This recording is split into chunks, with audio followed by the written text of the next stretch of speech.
Good morning student. मैं चिराग sir. आज हम अकाउंट के अंदर चैप्टर नंबर 4 लेक्चर नंबर 9 में पुनः मूल्यांकन खाता के बारे में अभ्यास करेंगे।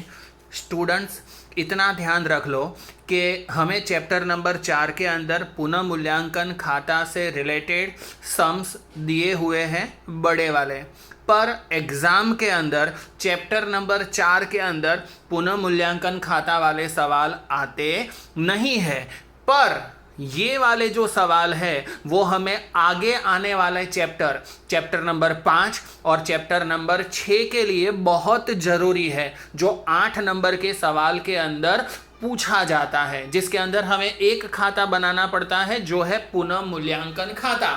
और किताब के अंदर पुनः मूल्यांकन खाते के बारे में विस्तृत माहिती चैप्टर नंबर 4 के अंदर ही दी हुई है, इसलिए हमें चैप्टर नंबर 4 के अंदर ये पॉइंट पढ़ना बहुत ही आवश्यक है।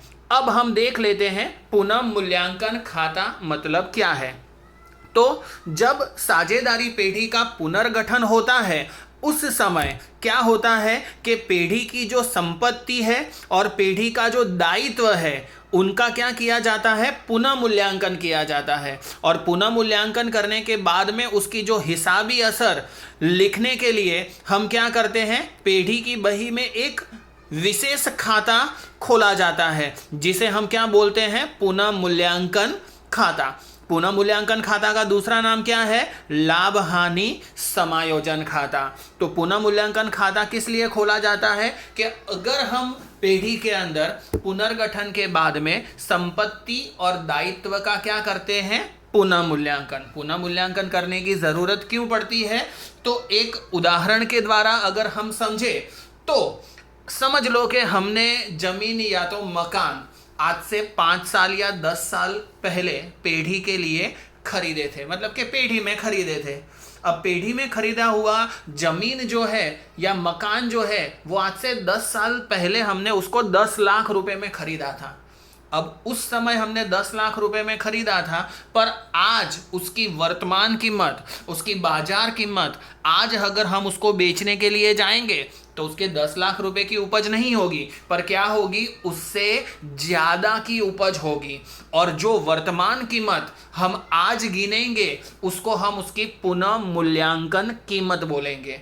एग्जाम्पल के तौर पर हम ले तो कि भाई 10 लाख रुपए की जमीन मकान की कीमत अब हो गई है 15 लाख रुपए, मतलब कि जमीन मकान की कीमत में कितने रुपए की वृद्धि हुई है, 5 लाख रुपए की वृद्धि हुई है। अब जमीन मकान मतलब हमारी संपत्ति है और संपत्ति में वृद्धि हुई मतलब कि हमें क्या हुआ, फायदा हुआ है।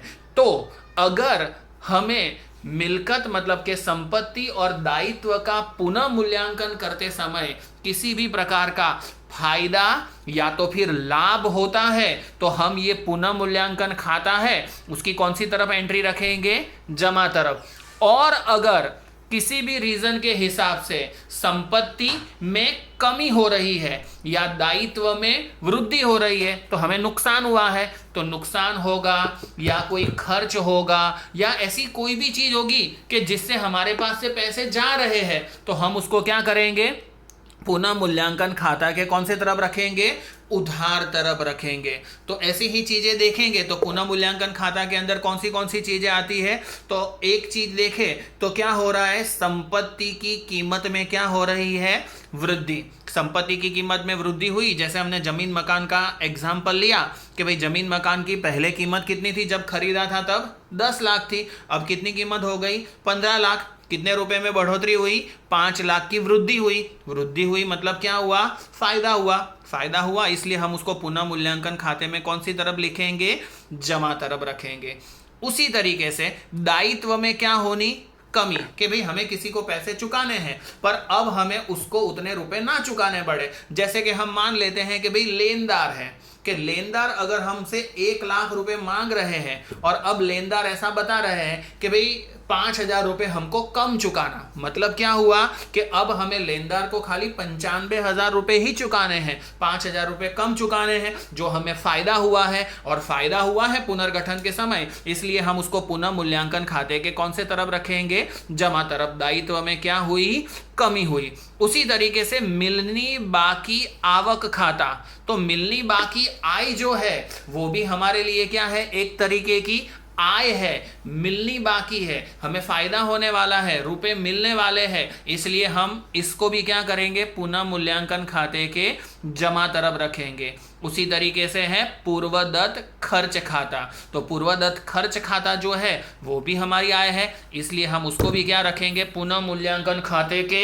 जमा तरफ। उसी तरीके से अब पुनः मूल्यांकन खाते की उधार बाकी की बात करें तो संपत्ति में क्या होनी, कमी होनी। तो संपत्ति की कीमत में कमी होनी मतलब कि बिजनेस के अंदर कोई यंत्र है, मशीनरी है और वो हमने आगे बहुत सालों पहले खरीदी हुई है, उसके ऊपर हम क्या गिनते हैं, घिसाई गिनते हैं, या किसी रीज़न के हिसाब से उसकी कीमत में क्या हो गई है, कमी हो गई है। जैसे कि 1,00,000 रुपए की हमारी संपत्ति थी यंत्र की, पर अब उसकी बाजार में मतलब कि वर्तमान कीमत समझ लो कि 60,000 है, मतलब कि उसकी कीमत में कितने रुपए की कमी हुई, 40,000 की कमी हो गई। मतलब 1,00,000 रुपए की संपत्ति की कीमत 40,000 हो गई, मतलब कि हमें तो 40,000 का नुकसान हुआ है, इसलिए हम क्या करेंगे, पुनः मूल्यांकन खाते के उधार तरफ लिखेंगे। किसी भी संपत्ति की कीमत में क्या होगी, कमी होगी। उसी तरीके से दायित्व में क्या होनी है, वृद्धि होनी है। तो दायित्व में वृद्धि होगी तो भी हमें क्या गिना जाएगा, नुकसान हुआ है ऐसा ही गिना जाएगा, और नुकसान हुआ है इसलिए हम उसको पुनः मूल्यांकन खाते के कौन से तरफ लिखेंगे, उधार तरफ। दायित्व में वृद्धि का उदाहरण ले ले हम, अगर एक एग्जाम्पल ले ले तो दायित्व में वृद्धि किस तरीके से होती है कि अगर हमने सरकार को चुकाना जो करवेरा है उसकी जिम्मेदारी हमने तय की हुई है कि भाई हमें सरकार को 50,000 रुपए का करवेरा चुकाना है, पर सरकार ने ऐसा बता दिया कि भाई तुमको तो 80,000 का करवेरा चुकाना है। मतलब क्या हुआ कि हमने सोचा था 50,000 चुकाना है, पर अब 80,000 चुकाना पड़ेगा, मतलब कि 30,000 ज्यादा चुकाना पड़ेगा।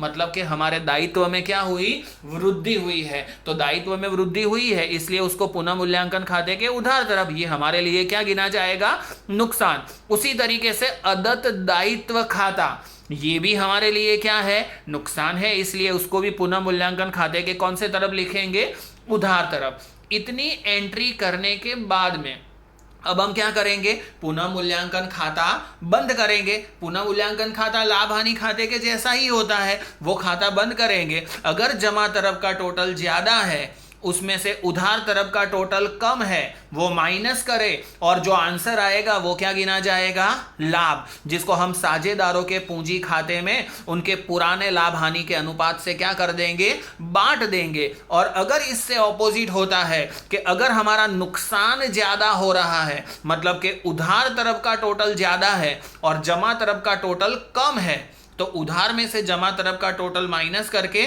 जो तफावत की रकम आएगी वो हमारे लिए क्या गिनी जाएगी, हानि। उसको भी हम साझेदारों के बीच में उनके पुराने लाभ हानि के अनुपात से क्या कर देंगे, बांट देंगे।